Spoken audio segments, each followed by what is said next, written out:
कौन है वो शख्स जिसे सहाबा इकराम से तशबीह दी गई? कौन है वो शख्स जिसकी ज़िंदगी 9 सेकंड की एक वीडियो ने बदल दी? एक बकरियां चुराने वाला बंदा जो चंद दिनों में पूरी दुनिया में एक सेलिब्रिटी बन गया। मैं हूं इम्तियाज़ गुलियानवी और आप अपना पसंदीदा चैनल यूके स्टार टीवी देख रहे हैं। आज की वीडियो में हम इसी मौजू पे बात करेंगे। कादर बख्श मरी नाम का एक गरीब सा चरवाहा जो लोगों की बकरियां कीमतन चरवा कर अपना पेट पालता था और थोड़े पैसे इकट्ठे करता था ताकि उसके पास कुछ रकम जमा हो जाए ताकि वो अल्लाह ताला के घर में हाजिरी दे सके।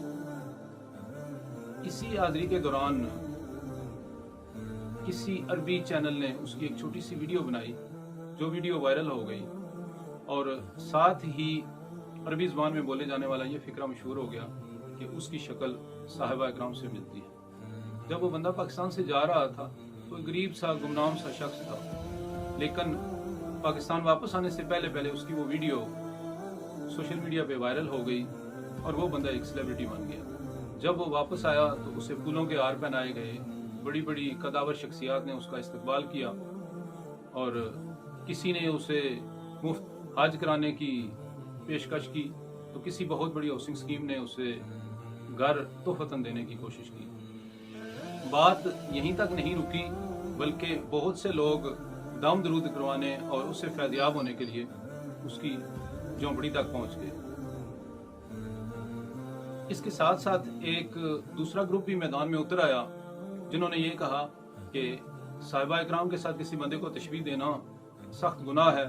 जो लोग उसके पास दम दरूद के लिए जा रहे हैं वो अपना दीनो ईमान ख़राब कर रहे हैं। मैं नॉर्मली ऐसे टॉपिक पे वीडियोस नहीं बनाता, लेकिन जब मैंने देखा कि एक लड़ाई की सूरत पैदा हो गई है तो मैंने सोचा कि अपना नुक्ता नज़र भी बयान कर दूँ। सबसे पहली बात तो ये है जी कि जो लोग ये कहते हैं कि उस बाबे की शक्ल सहाबा इकराम से मिलती है, या जो लोग ये कहते हैं कि उस बाबे की शक्ल सहाबा इकराम से नहीं मिलती, मेरे ख्याल में वो दोनों गलत हैं, क्योंकि हमारे पास सहाबा इकराम की कोई फ़ोटो या पिक्चर नहीं है जिससे हम इस बाबा जी का मुआवजा कर सकें। इस वजह से ये बहस ही गलत है कि उस बाबे की शक्ल या शबीह सहाबा इकराम से मिलती है। और जहाँ तक मुकाम का ताल्लुक है तो मेरा ये मानना है कि दुनिया का बरगजीदा तरीन इंसान भी सहाबा इकराम की कदमों के खाक के बराबर भी है। उन्होंने डायरेक्ट हज़रत मोहम्मद मुस्तफ़ा सल्लल्लाहु अलैहि वसल्लम से फैज़ हासिल किया था और इस वजह से दुनिया का कोई शख्स उनकी बराबरी का दावा नहीं कर सकता। दूसरे ये लोग जो बाबा जी से फैज़ हासिल करने के लिए जा रहे हैं उनके लिए भी एक मशवरा है कि अमले साले पे कोशिश करें, नेक अमाल करें,